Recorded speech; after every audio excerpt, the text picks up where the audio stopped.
Welcome back, everybody, to episode 2 of season 2 for Spilling Tea with the G's. Again, I'm Nick Galarakis with my brother Steve Galarakis. We are 2/3 of the G brothers, and we're super thrilled and excited to have another sibling twosome joining us for this episode, Jess and Ben Valence. Right, Steve? I think that we were spoiled in having the Farrell brothers in season 1, but now we have a sister-brother combination for this first one. Yeah, it's going to be a really, really wonderful episode. Jess and Ben are wonderful people, and Jess is an advocate for all of us and a survivor, and getting to talk to the two of them about their experiences through cancer and post-cancer, I think are going to be really wonderful and really enlightening.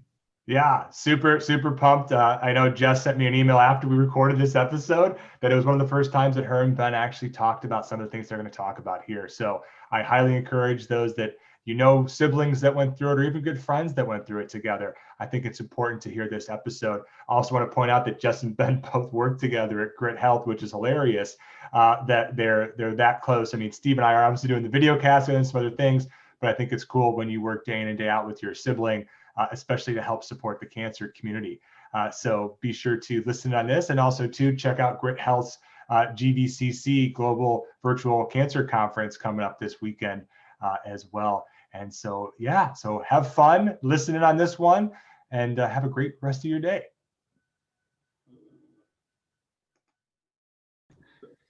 All right, welcome back to our next episode of Spilling Tea with the G's, and we are blessed and welcome to have Ben and Jess Valence with us today, and we're going to get into their elephant in the room. But first of all, both Ben and Jess, welcome. How are you guys doing? Doing good. Doing good, yeah. Thanks for having us. Yeah, of course. We're excited to have you and fellow siblings, which we'll get into in a second. And there's so many different things to talk about between your relationship, between all four of us working with cancer organizations. Just super excited to have both of you with us today with Steve and I. So let's get right to it. So while Steve and I know what your tie is to cancer, I think Ben and Jess, it would be great for you guys just to let everyone know that's listening to this, why cancer, why are you so involved with GRYT Health and everything, and kind of give a snapshot of what the experience is for the two of you. Yeah, okay. So I'll start. So when I was 25 years old, I found out that I had colon cancer. It was really hard to get my diagnosis because I was female, and the doctors thought it was other things happening and that my symptoms weren't colon cancer. I happened to watch a movie that the woman had colon cancer. The movie's called A Little Bit of Heaven, and I immediately knew I had cancer. And so then it was a really big fight for me to get my diagnosis, and I had to go to 6 different doctors, and it was a hard time, to say the least. So it was trying to advocate for myself was one thing, but then to be able to have my family around me and support me was really great. So I'm sorry, I'm getting ahead of myself with things. You're good. So I got a prognosis of 2 months to live. And I didn't tell anyone that because I didn't want them to know that. And they gave me a 12% chance of living beyond that. And so I kept that to myself, and I moved back home with my parents, and I had surgery and chemo and the whole 9, and obviously I made it, so yay. And then Ben, I call him my caregiver. I didn't realize he didn't see himself that way, which we'll get into more later. But so Ben. So I'm Ben. I'm Jess's bigger sister. I'm not a sister. I'm a brother. And hey, it's cool if you are. It's all good. Hey, how you identify, I guess. But Jess going through cancer, for me, yeah, Jess, what she's saying is I never really identify, I guess, if you will, as a caregiver. For a long time, it wasn't actually till I started working with GRYT that I started to, I guess, fully understand what it meant to be a caregiver, what that looks like, and just didn't really have terminology going through it. I was just kind of well, she's my little sister, and of course I'm going to take care of her and do what I can to, make the journey as best as it can be, I guess, if you will, in a bad situation. So I was just being a brother, I guess, in that sense. So I remember her going through just being sick. And I think when we always joke about is when I would drop her off places or pick her up, dead of winter, snowing outside. And I show up just rocking a t-shirt because she gets so cold. She has like this bundled up scarf, hat on, and I have the heat cranking as high as it can go in my car, if not lighting like little fires. Like, I mean, it was like sweltering. And she'd just like get in. She's like, it's so cold here. And I'm like, t-shirt in the winter, like sweating. I'm like, okay, I can't turn it up any higher. So like, that was one thing that like really stuck in my head. Like when I showed up to like pick her up from things, was like going through it was just like stuff like that, like how she got affected by chemo, always being cold, just kind of going through it. So, and for context too, for everyone listening, Rochester, New York, right, is where, Rochester, New York. So it was, I started treatment in November. So I went from November till July. So dead of winter, it was very cold. I gotta say, I always requested Ben pick me up from work and from other places because he was so conscious of that. And it was really nice to have that, like have someone think about those little things and take care of it. And I never had to ask for it. He always just did it for me. That's really nice. Ben, question, what's the age difference between you two? 3 years. I'm 3 years older. So Got it. So actually when I got diagnosed, when I moved back home with my parents, Ben had just moved back home from Pennsylvania with his wife and twin boys. So the house was very, very full.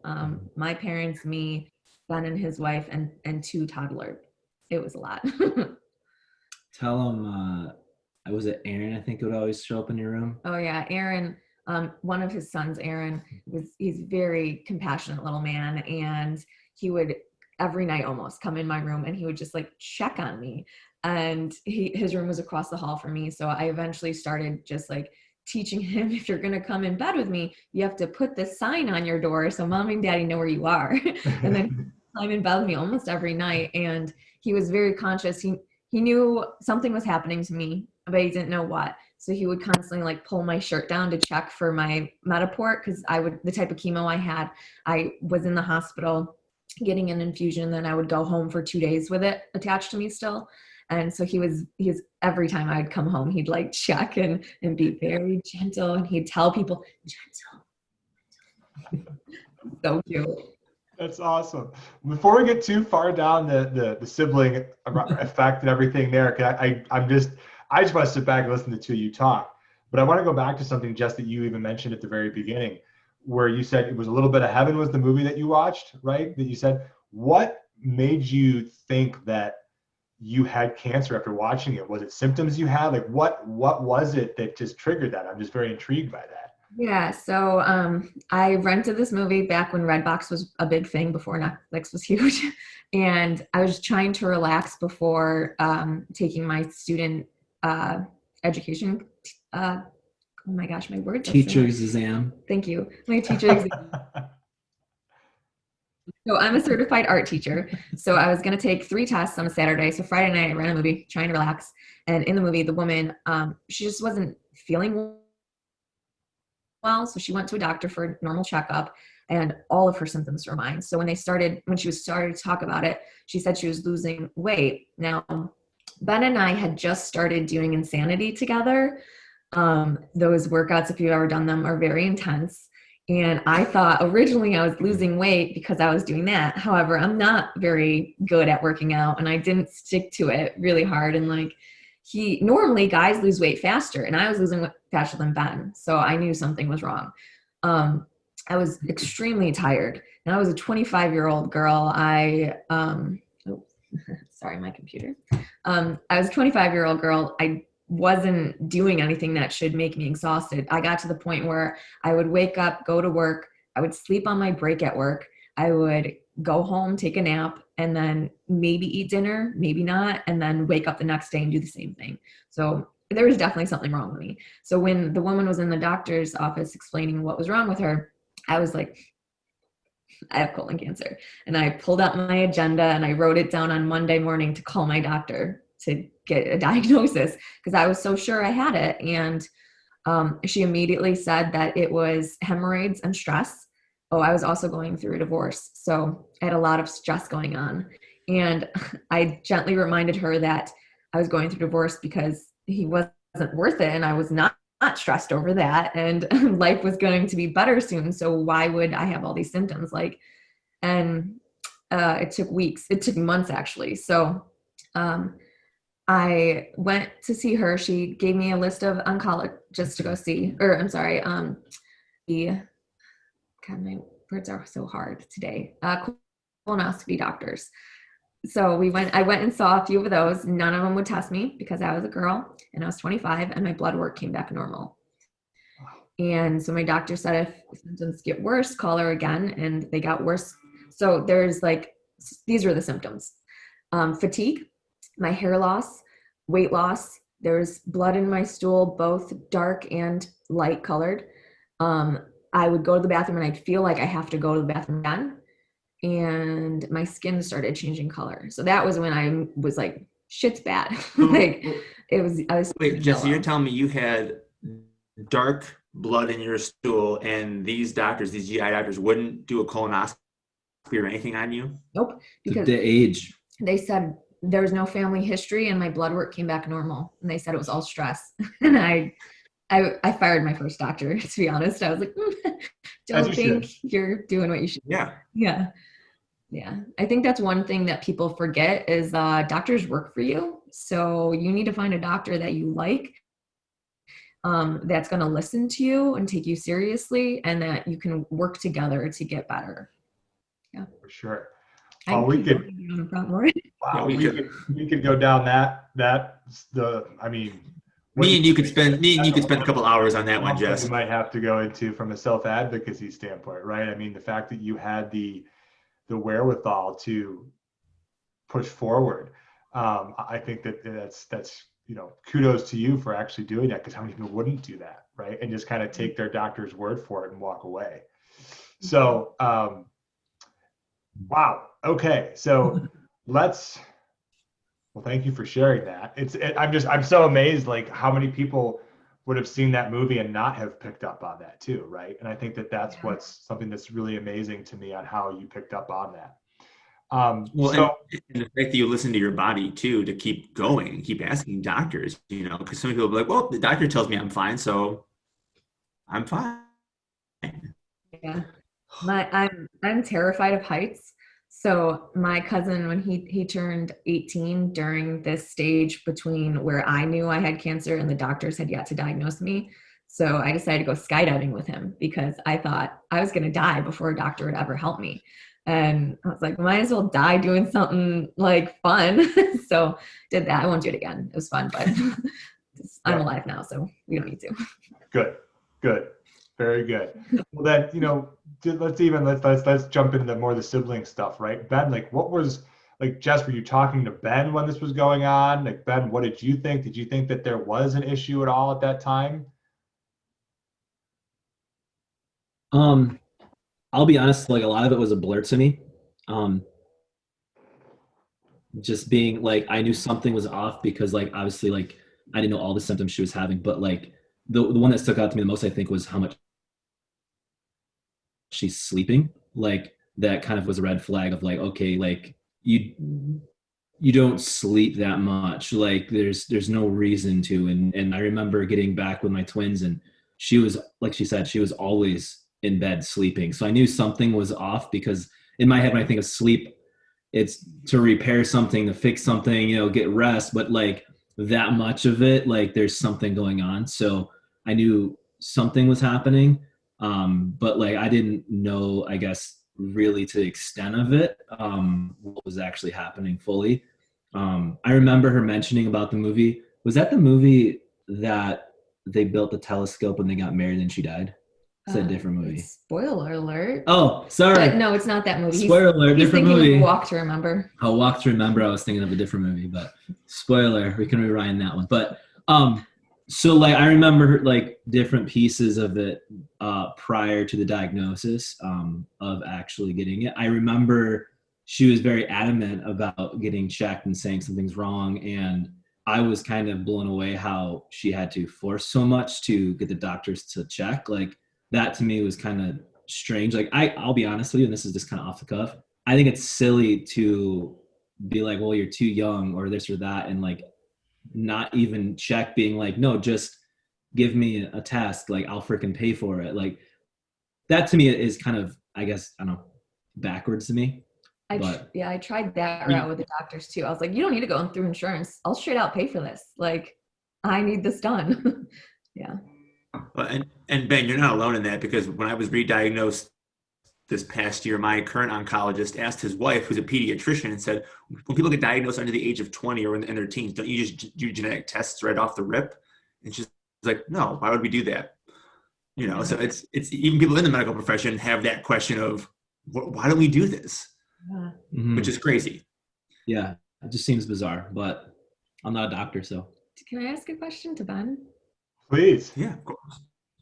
Do you remember when I told you? Like, do you remember when it was confirmed? Like, did I tell you? Did Mom? I remember calling my older brother because he's not local, but I don't remember. No, you told me in person. You were like, I have cancer, and then I was pretty much like, sorry to swear. I was like, fuck. But it didn't really, I guess it didn't fully set in of like what that meant, you know? Like, yeah, cancer. But then like the only thing I had to compare it to, I guess for me, was like, I've lost some aunts and stuff to cancer. So like my head immediately went to that, like, oh good, she's gonna die. Like, cool, cancer. Like I didn't really know how to process in the moment, I guess. But no, I remember you telling me. I remember Mom and Dad after the diagnosis were just shut down mode. I mean, especially my mom, she was just like, check out, like gone. Dad wouldn't let her go anywhere without, I'm bringing you everywhere, like, which is awesome for a dad, but like it got a little much for it me. it was a little intense. Like you had to go to every single appointment, which again, like I feel like that's awesome from a father in that sense. And I feel like if ever, heaven forbid, any of my kids had cancer, I feel like I'd be the exact same way. Like I'm going to every freaking appointment. But yeah, so I saw you could see the different responses to their family, right? Each one taking it differently and responding differently. For me, I think it kicked me in overdrive of just being as good of a big brother as I could be and make sure that she's taken care of, you know? My dad went crazy cooking and making sure she was shoving food in her mouth, even though she didn't want to eat because of chemo. He would make me like 4 breakfasts, and then I would eat whatever I wanted, and then the kids would eat like all the leftovers. So much food, like overdrive. Like, yeah, I think I gained weight actually when she was going through chemo because there was this. He just went crazy cooking. So that's hilarious. Well, you know, let's keep going a little bit further then while you're going through treatments, right, Jess and Ben, you're sitting there watching Jess, you know, was there any point in time going through treatments where you guys butted heads over one thing or another, or was it always, you guys were always, I see Jess raising eyebrows, were you always pretty much on the same page, you know, just curious, because I know with Steve and I, there were times, not so much during treatment, I think, Steve, you know, we didn't really necessarily get into arguments during treatment. It was more afterwards when he was, you know, cancer-free for 10 years before he got diagnosed again this past fall. Those were more of the times that we butted heads. But just curious, did you guys butt heads at all while you were in treatment? Actually, I think that was the nicest we were to each other in our whole lives. And we're not mean siblings or anything like that. I'm more meaner than he is. It just happens that way. But no, I think everything was, I didn't discuss my treatment necessarily with my family. I didn't really get into any details, so they didn't have an opportunity to disagree with me with what I was doing because I didn't give them the option. But I think overall, I didn't even know when she was going to go get chemo. Yeah, I just I wanted to be very private with it because I knew from my original diagnosis that it was going to be very hard on me, like stage 3 colon cancer at 25. Like, it was a big deal. One of my good friends was getting married and I wasn't able to like be in the wedding anymore. And just like my life was hard. And I thought if anyone else, Ben has such a huge heart. And if he had known what I was up against, I didn't want to see him hurting. I thought that would hurt me more. So I kept it all to myself. And Steve, I see you nodding. I feel like you'd have a similar situation with that. But yeah, so we didn't really butt heads at all. I think we probably spent the most time we ever had together during that, because we would just, like, I would lay on the couch and watch a movie and he would just lay on the other couch with me. And like, we were together a lot more than I think we've ever been. Mm-hmm. That's how we were. I'm sure Steve, you might want to say something else, but I know for us, and for me, it was, so our timing was a little bit different, where I was 20 and Steve was 15 when he was first diagnosed, right? And then 18 and 23. So it was different stages of your life, Jess, and Steve's life. And we're obviously a little bit different in age, but we never really hung out until Steve's cancer. I feel like there was never. Oh! Don't lie. All the time I underage drank with you. Oh, we went there.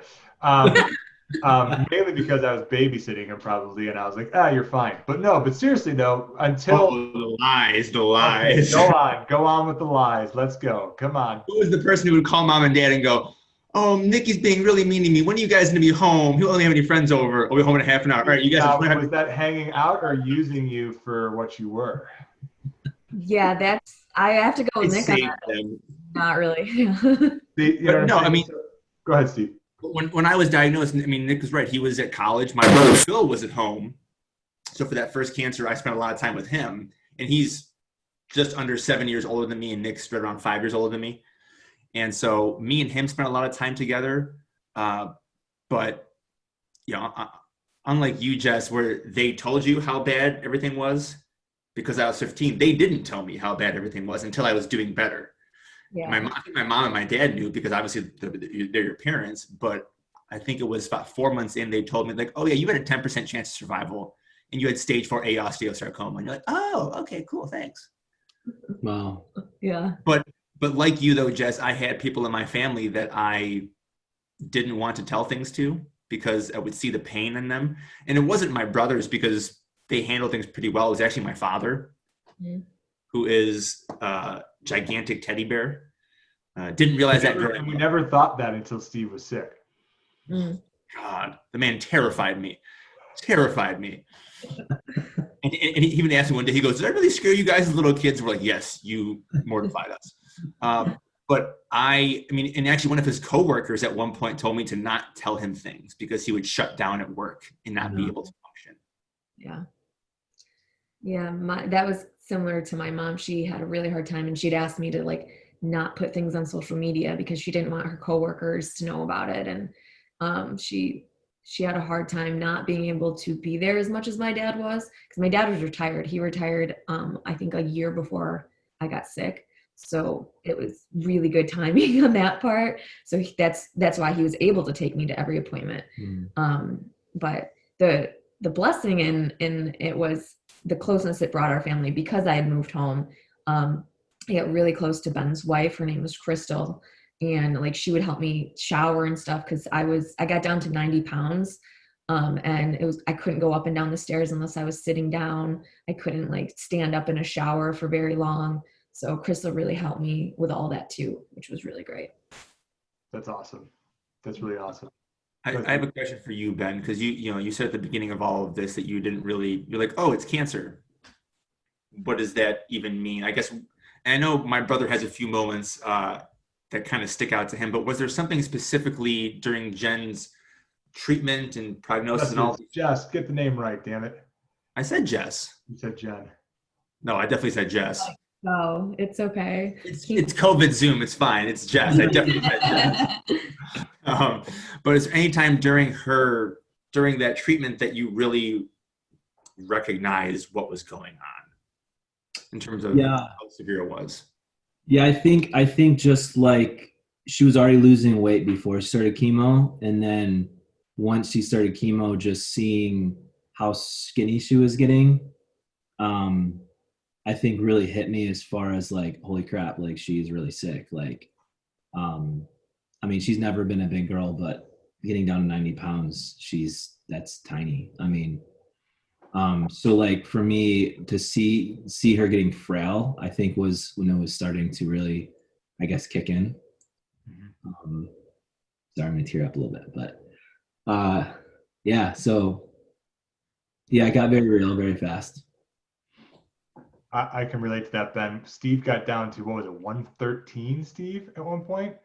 After back So, surgery, yeah. and for him being just under 6 feet tall, to see him at 113 pounds that's like, oh, and right after his spinal surgeries, having to help him bathe and stuff like that a couple times, that was definitely like, it was interesting though, because like at the time, and I don't know, Ben, if you had the same experience, but for me, I don't think I ever got emotional at the moment, because it was just kind of like you just had to do what you had to do, right? But it's like you reflect back, kind of just how the emotions hit you there, like when you least expect it. It's kind of just like yeah, right. It hits you. But we just kind of kick into family mode or brother mode and do what you have to do, right?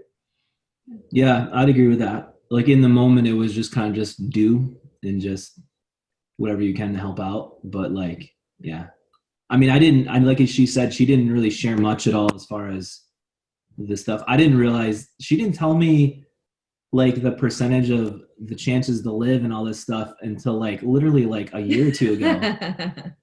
Like, and she's been like, how long you been in remission now, Jess? 7 years. She told me I like waited till I hit my 5-year mark. she hit 5 years in remission until she told me this is the percentage I had to live and all this stuff. So like I didn't even know fully the severity of it. Like, I mean, to go in and freaking have a doctor tell you have 2 months to live, like, is freaking. Not great. I couldn't even. Yeah. I can't even fathom what that would even feel like, to be honest with you. Like I don't know how I would compute with that. So like I can't say how dare you for not telling me. I did tell her like if you get cancer again, then please tell me. But it's not me getting it, right? So I don't have a clue how I would react. So I don't think you can point fingers and be like, how dare you didn't say X, Y, Z, because unless you're the one going through it, you don't know how you're gonna react, right?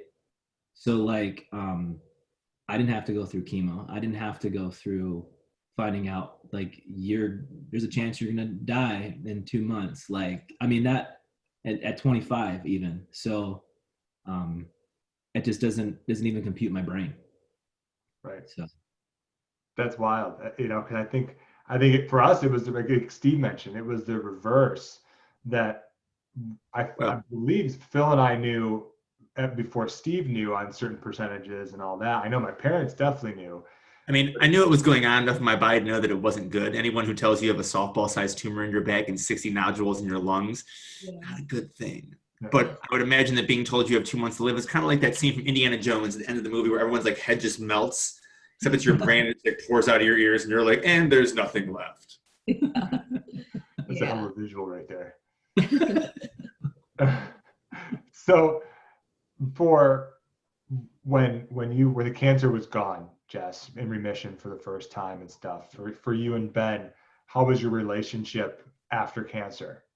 Obviously you're well enough now, you're working together, right? Yeah. Both working for GRYT Health, but for personally, right, how was everything for those first 5 years? I think it's a good question. Things are good. We don't see each other as much because we're not living together.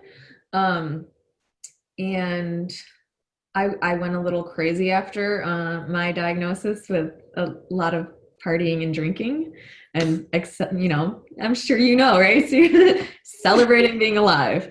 And then just because Ben and I are in a different place, like because he's married with kids and I'm not, so we've kind of started seeing less and less of each other over that span of time. But then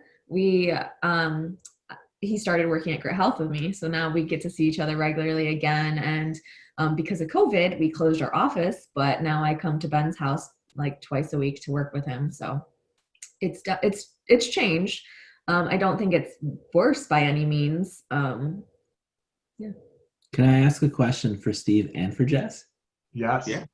So like I hear this a lot, like just being in like with GRYT Health and just in this community and stuff. And I'd like to hear from both you guys being in like the first time being in remission for you, Steve, and then Jess being in remission now. Like, was it weird going from treatment, and how people were taking care of you, and then all of a sudden it's like, hey, good news, like you're in remission, like in that sense. Like how did that go for you, Steve? I know that you were a lot younger when you had like went through the first time with cancer, but then Jess, like at your age as well. So Jess, do you want to go first? Do you want me to go first? You go. Okay. My answer would be a little longer because, lots of different cancers. So with the first one, I had a sarcoma, osteosarcoma in my back. And when treatment was done. You'd have your scans. And obviously that was like the most stressful thing in the entire world, going to get a scan. You're freaking out about that. But otherwise, you'd go for your checkups, you'd make sure your counts are okay, and you're back to regular life. Obviously, you're freaking out in the meantime. And as a teenager, you don't have to worry about all the things that as an adult you have to worry about when you're diagnosed, from bills to everything else in a job. That changed a lot after my second cancer, which was leukemia, because it didn't really seem like it ended. It's like you had your bone marrow transplant, and yeah, you weren't getting chemo anymore, but there's this huge other list of health things that comes along with this now that you have to deal with. And it didn't really feel like you were done. And it was after leukemia, it felt like this like gradual process, or it's over years of just kind of slowly going downhill, and then finally getting to a place where you're good. And then reaching the 10-year mark, and you're like, holy shit, I never thought I'd make it here. I never imagined a day past this day. And then 5 months later, the entire world fucking implodes. And you end up with full shingles all over your entire body, and you have a tumor on your kidney and a tumor on in your spine. And let me tell you, I've had cancer more times than I've had the flu. So the idea of, for me at least now, having had cancer 5 times, I did relapse in between my first cancer and my second cancer. I did actually have a piece of bone growing in my lung, which I forgot about. So we talked about it 2 years ago, by the way. holy smokes. Jeez. Yeah. I had a piece of 4 millimeter bone growing in my lung. And so I had already relapsed once. And so that was already like a fear in my head. But then you get so far out and you get past the 10 years. And just as you know, 10 years, that is like, you're like, woohoo, life is good. Really, there's nothing to worry about. There's no concerns at this point. You're really like, I can get back to life. And now you're just kind of like, well, yeah. I've had 4 different cancers and I'm 30 years old now in the last 14 years. It's up in the air. I have no answer for the question now. It's such I don't get stressed about scans anymore. I've gotten to this point in time where I expect cancer to be a part of my life until the day I die. Yeah. And it'll probably be cancer that kills me. I love the dark humor in these circles. But it's the truth though. I mean, it really is. That's where I'm at now, is this sense of cancer is with me no matter what happens. And currently I'm waiting to find out if there's this thing that's growing in my arm is bone marrow or a cancer. So it's honestly become stressful. So for sure. I remember when I was done, my parents immediately wanted me to go back to school and get my master's. And I was like, I don't know how to spell my last name. You think I can read a book and like take a test? And that was very interesting. So it was very hard for me because a lot of people just wanted me to be back to how I was, and I was never going to be that person again, ever.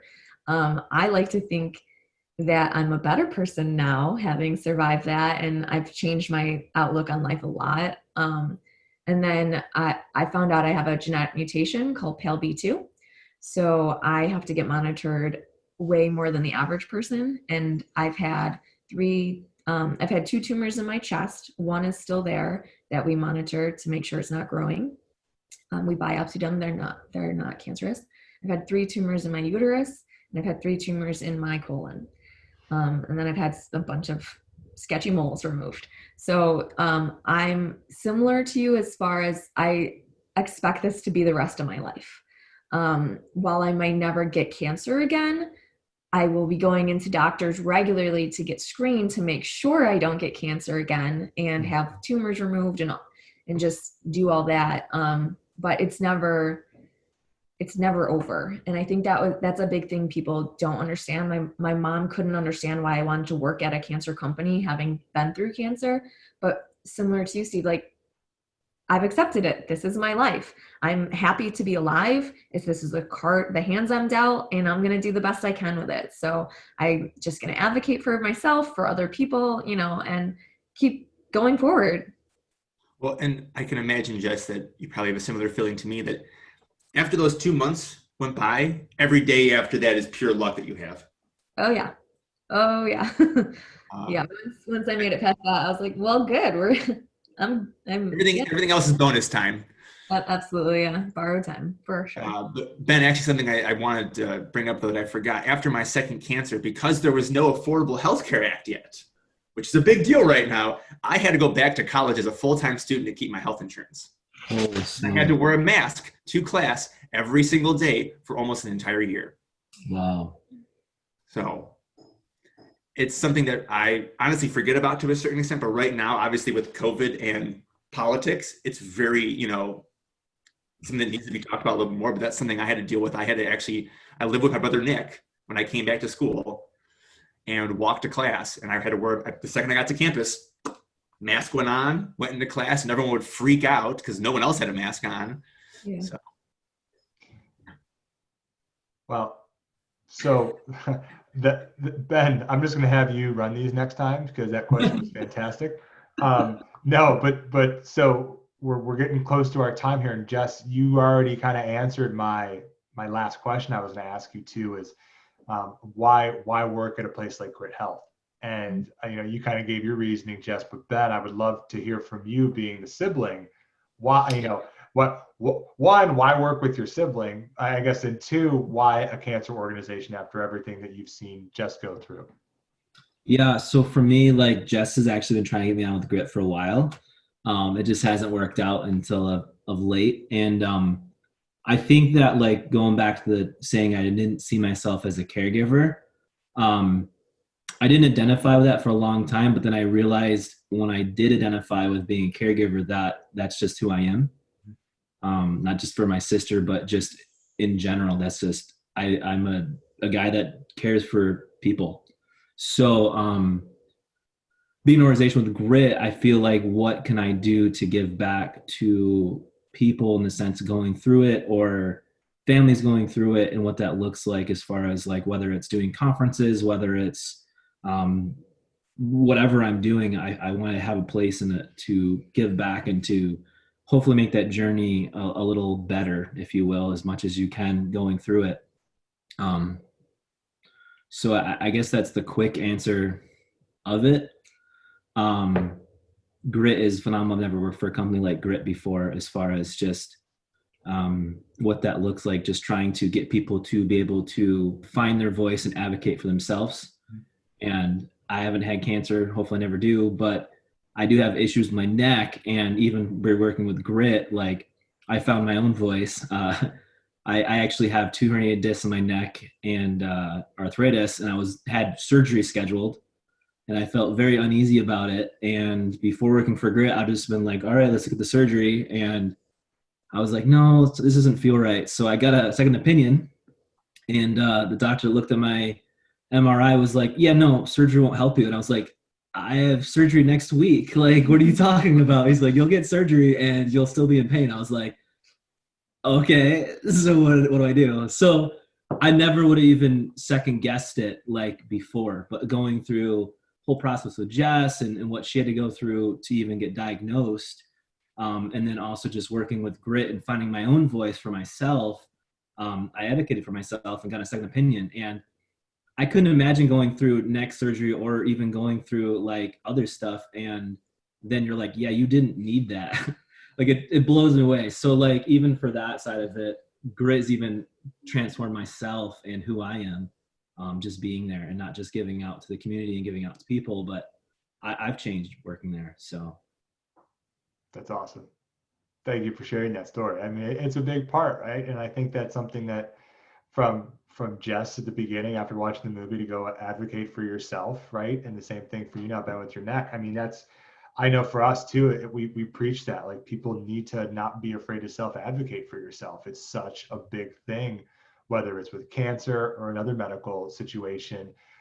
We all know our bodies better than I think people give us credit for. And I think that that is something that needs to be reminded to several people. So thank you both for being a part of GRYT and doing that. I think that's just fantastic. So I am going to throw one last curveball in here. For if you had to give any advice to other siblings, what would that one tip be? Like, just like one thing, if you were like yes, this is what you should do as siblings. So obviously for Jess, it's you as the patient, and then for Ben, for someone like us, what would your advice be? So whoever's ready can go first, since I'm totally throwing you on the spot here with this. I go first. So I think it's just, I never did, but don't pry for the answers from the sibling. I didn't do it, but I feel like that's just kind of who I am. But don't pry for the answers. Just love on the person. And I guess the biggest is listen, right? So for me, I heard that she was cold from chemo, so I would crank the heat up and wear a t-shirt. So so how much of an impact that made even on Jess in a relationship of just doing that. And so just love on them, listen, and just do what you can in the moment. You might not have another moment. So in that moment, do as much as you can just to show love. Awesome. Okay. Jess? Okay. Good luck following up that, by the way. Right. So I think it's very similar to what Ben said. The golden rule, treat others as you want to be treated. That's not going to work. You got to treat them how they want to be treated. So just like Ben said, listen to what they're saying and act on it. So I'm not necessarily one that's going to reach out for help always. But it's nice that, like, I didn't have to with Ben. He just took it upon himself to do things and not wait for me to ask what he could, like, how he could help me, but to instead just treat them how they want to be treated. He didn't pry, which was great. And, yeah. Awesome. Well, Ben and Jess, thank you both so much for being with us today. It's always great to talk with fellow siblings that have been through it together as well. And I know Steve and I, we just appreciate everything that you all do, both personally and with GRYT Health. So thank you guys so much for being with us today. Yeah. Awesome. Thank you for having us. Thanks, Steve. Thanks, Nick. Yeah. Bye, guys. Thanks for being on.